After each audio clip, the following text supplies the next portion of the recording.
are not birdie opportunities or par saves like you will hear talked about on TV. They are simply opportunities.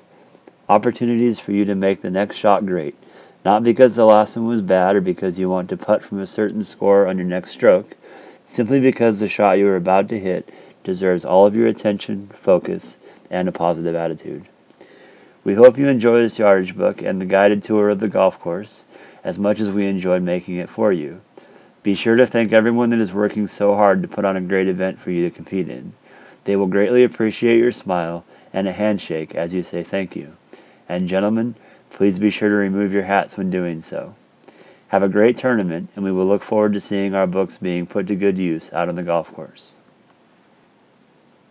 As for the course itself, I would like to go over the symbol key to make sure that you fully understand everything you are about to come across when creating a strategy for your rounds. The checkered circle is going to represent the line of sight that was used to measure the depth and features of each green.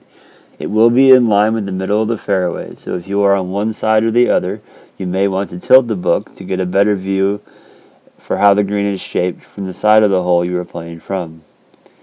The dotted lines represent slopes or undulations in the green that are significant enough to cause your ball to bounce or roll off of them.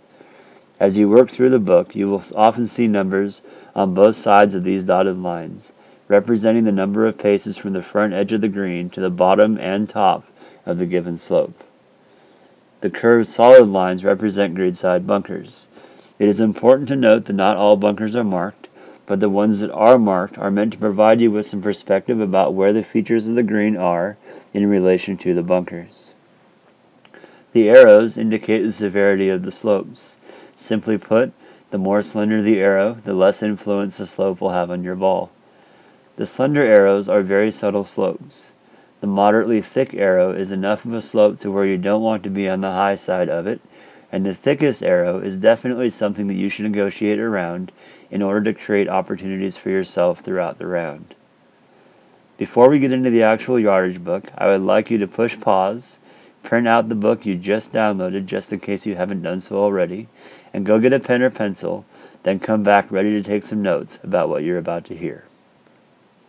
An elevated tee box looks down into the first fairway, making alignment very important. It's best to favor the right side of the fairway here, as the fairway itself slopes from right to left in the landing area. Hit a club off the tee that will carry to the 100-yard marker in the fairway. A shot that lands at 100 yards from the green down the right side of the fairway should release and roll left, leaving you with a short wedge into a mellow green.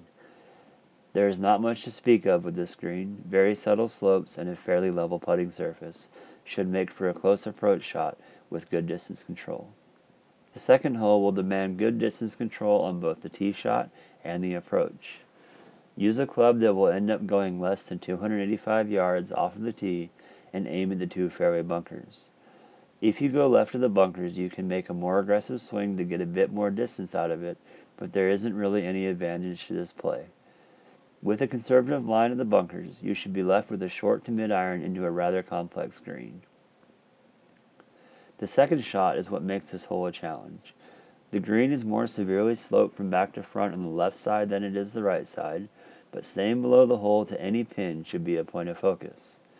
The line of sight for the green measurement is from the midline of the fairway. Your yardage book indicates a slight slope that runs up the middle of the green, dividing the right side from the left. Be sure to be on the same side of that slope as the pin for a good birdie opportunity. There is a false front on the front right portion of the green. If the pin is front right, you will want to be sure to carry the ball at least 5 yards beyond the front edge of the green to make sure that your ball finds the putting surface. If you get above the hole on any portion of the screen, be gentle with your putt. There is a good chance that it will roll out a bit more than you think if the greens are smooth and running at an average to faster than average pace. The third hole presents another elevated tee box. Don't get too excited about blasting away with your tee shot, but there is no need to be shy either. Favor the right side of the fairway for the best approach into this green. This green has quite a bit going on in terms of undulations. There is a pronounced ridge that separates the front portion of the green from the rest. If there is a front pin here, then the slope will act as a good backstop. If the pin is on top of the ridge, be sure to take enough club to safely carry your ball onto the upper level of the green. If the pin is in the back left portion of the green, you will want to get an accurate number to the slope on the left side. The middle to back left part of the green will run towards the back edge, causing the ball to roll out more than expected if it lands on the slope. Your best putt to a back pin will be a bit short and to the right of the pin location. The fourth hole is a healthy par 3 with not much going on with the putting surface. There is a small bowl on the right side of the green near the right bunker, but it's not much to speak of. Be sure to get a good carry yardage to the front edge of the green, and be aware of the wind as the tee box is slightly protected from a right to left wind if there is one.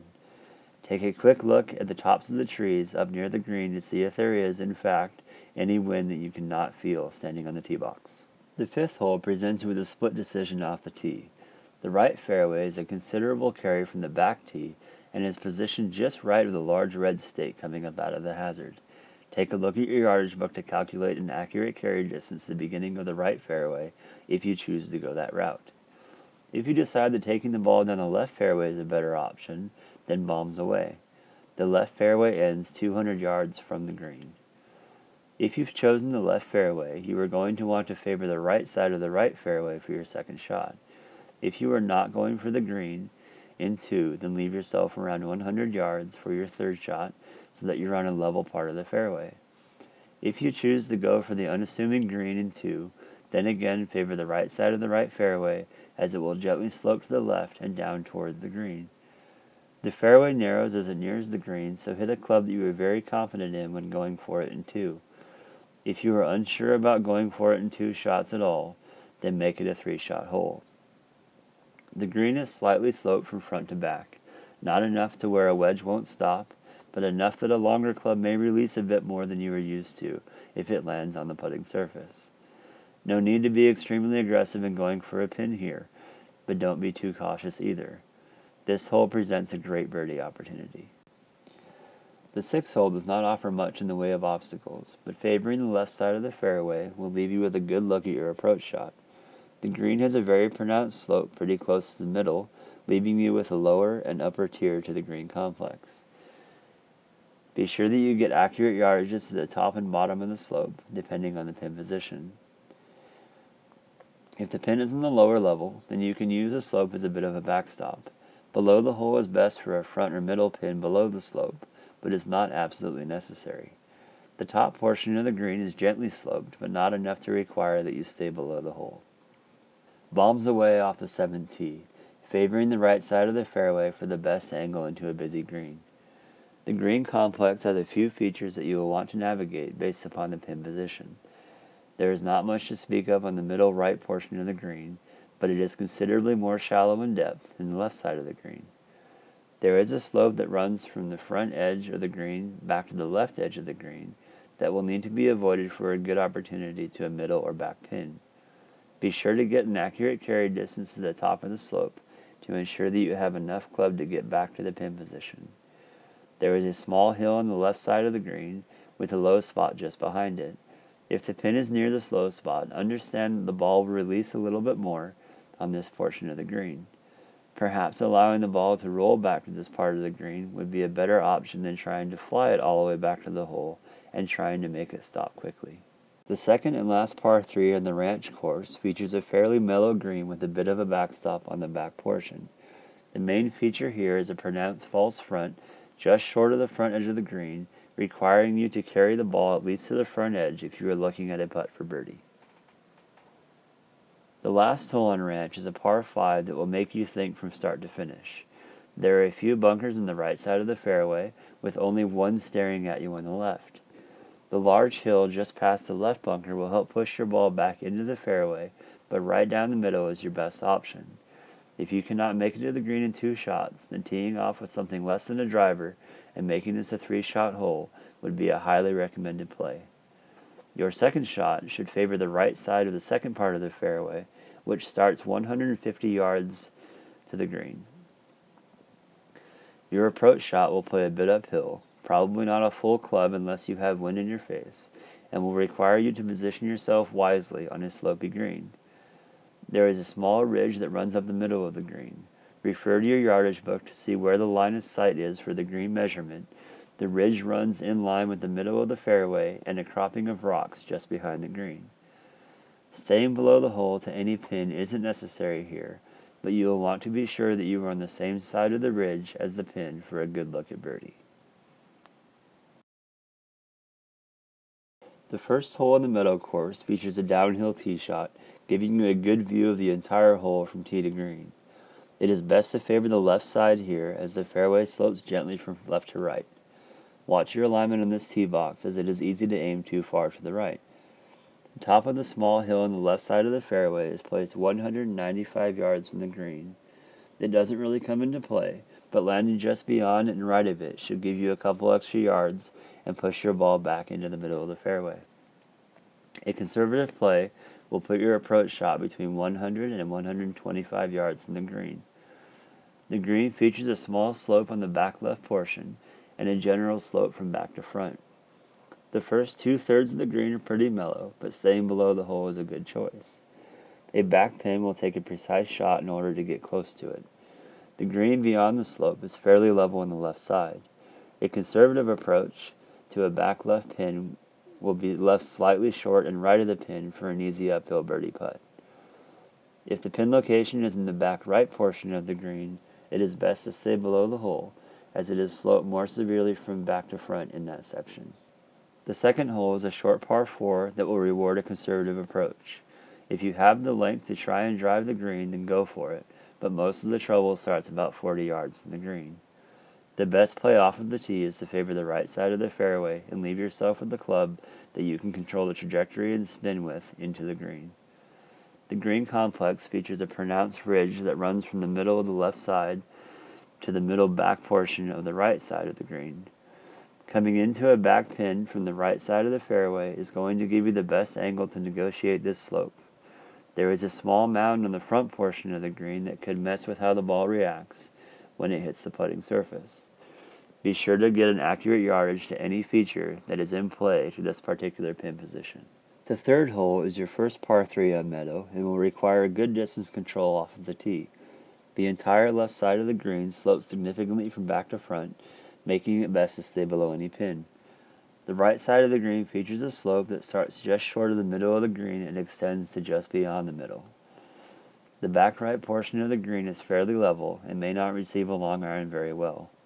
If you are hitting a club off of the tee that typically does not stop quickly, it is best to favor the left side of the green to a back right pin that is positioned on top of the slope.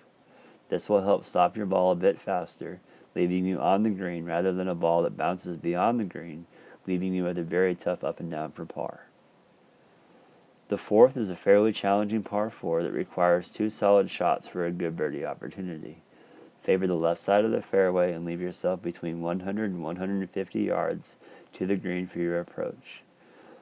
The green complex has a bit of movement to it, making distance control very important for your approach. There is a false front to this green that will send a ball rolling off of the front of the green if it does not carry far enough. If you encounter a pin that is on the front left portion of the green, it is best to stay a bit right of it so you will have a good look at birdie. The very back portion of the green is pretty flat, but more narrow than the front.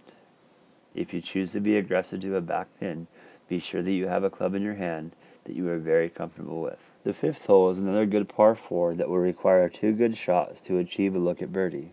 The water on the left cuts off to the left at about 170 yards from the green, but favoring the right side of the fairway will take it out of play altogether.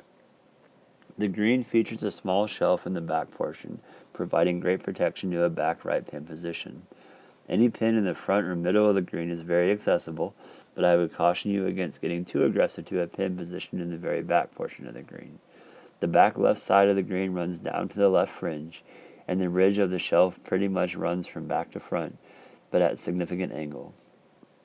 If you choose to take an aggressive line to a pin on top of this shelf, make sure that you are using a club that you have both great distance, trajectory, and spin control with. A ball that is spinning a lot to a back pin could very well end up in a tough spot, making par a good score on this hole. The sixth hole is a par 5 that doesn't feature much in the way of trouble off of the tee, but the second and third shots could get interesting if you choose to be aggressive. The fairway ends at 125 yards in the middle of the green, short of the hazard, and begins again at 79 yards to the middle of the green, beyond the hazard. If you choose to go for the green in 2 shots, be sure that you favor the right side of the second part of the fairway, as the hazard guides the entire left side of the green. The best play for your second shot, if you cannot reach the green in 2, is to leave yourself between 125 and 135 yards to the green. This will leave you with a full shot into the green that features a bit of movement and requires good distance and trajectory control. For a third shot played from short of the hazard, you will want to stay to the right of any pin located on the left side of the green and leave yourself below the hole to any back pin position. The mound on the right side of the green should help feed your ball close to any pin position, but don't rely on it too much, as it could very well kick your ball in an undesired direction as easily as it can help you. The 7th hole is a pretty basic par 3 that features a very mellow green. There is a ridge that ends 7 paces off the front edge and a small slope on the right side of the green. If the pin is close to either of these undulations, be sure you find good yardages for an accurate carry distance. The 8th hole is a very straightforward par 4 that, if played conservatively off the tee, provides you with a great opportunity for birdie. You will find your best approach from the left side of the fairway somewhere between 125 and 150 yards from the middle of the green. If you get inside of 125 yards to the green, there is a very pronounced mounding that will most likely leave you with an uneven lie, not to mention that the fairway narrows at that point, likely adding stress to hit a very accurate tee shot and not providing much advantage for your second. The green itself is almost completely flat, with the exception of the very back edge of the green that runs slightly away from the fairway. You can be aggressive to most any pin, as leaving yourself to either side, short or behind any pin position, will not hurt you. The 9th hole leaves you with 2 options off of the tee box. Either hit your drive to within 100 yards of the green, or leave it somewhere between 125 and 150 yards to take any fairway bunkers out of play. Regardless of which play you choose, it will be best to favor the left side of the fairway. The green features a rather pronounced slope that is positioned at an awkward angle. It would be best to stay below any front or middle pin position below the slope, as the green is sloped from back to front. Once you get over the slope, the green runs slightly front to back, making it slightly less receptive than normal.